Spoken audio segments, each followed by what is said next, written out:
Congrats, you decided to buy a house. Yay. So what do you do now? How much money are you going to need? What type of expenses are you going to have? Well, I'm going to discuss some of the expenses that you might not think about that go into buying a home. First thing is the down payment. The down payment is going to vary depending on the type of loan that you get. If you have a VA loan, you qualify for zero down payment. And if you have a conventional loan or you're doing an investment loan, it can go up to 20%, 25%. But you can choose the down payment amount. There is a minimum depending on the loan, but you can always put more. And the down payment is the money you pay at closing, and it's the difference between your mortgage amount and the purchase price of the home. The second thing to take into account, the second expense, are closing costs. These are costs that you pay at closing, and they include things like attorney's fees, title insurance, survey. Sometimes you pay for the appraisal at this point, document preparation fees, those kind of fees. And these fees vary depending on A, where you live, B, who is doing the closing, whether it's an attorney or a title company, and C, on whether you're doing a cash deal or you're getting a mortgage. If you're getting a loan, then there's going to be more expenses. But if you're doing a cash transaction, then your expenses for your closing costs are going to be minimal. Now, one thing to take into consideration is wherever you may live, it may be common practice for the seller to assist with closing costs. So when I lived in Virginia, in the area that I lived was very, very military heavy. And I think one of the reasons that closing costs were typical for sellers to pay is because military tends to be able to get a VA loan, which is a great loan product, and you put zero down, and then basically you can buy a house if you get your closing costs paid for, or most of them you can basically buy a house for almost nothing or by putting almost nothing down.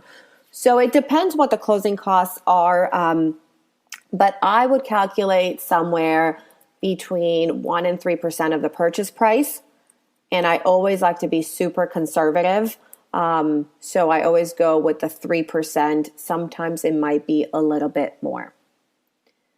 The third expense to take into account is your earnest money deposit, or EMD.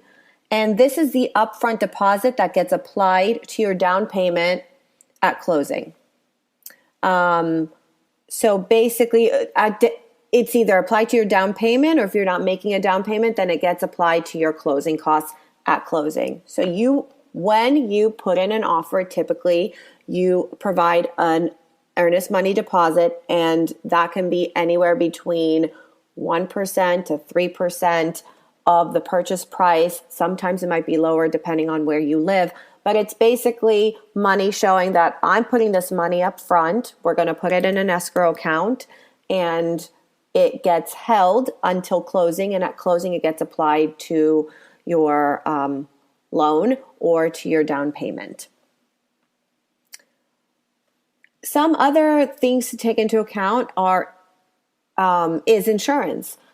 Depending on where you live, and depending on if you get a loan or not, you might be required to have mortgage insurance, depending on the loan, homeowners insurance, and flood insurance. So it's important to figure out what those are ahead of time, and that's why it's important to work with a really good realtor and a really good loan officer that can estimate those costs for you so that you'll know exactly what your mortgage payment is going to be like when you find a house that you like.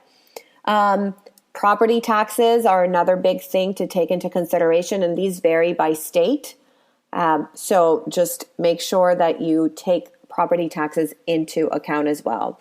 And another thing is appliance or furnishings. You're going to find a house that you love, you're going to walk through it, and you're either going to have to buy new furniture or replace the appliances, either because you have to or you want to. So that's something to take into consideration because those add up.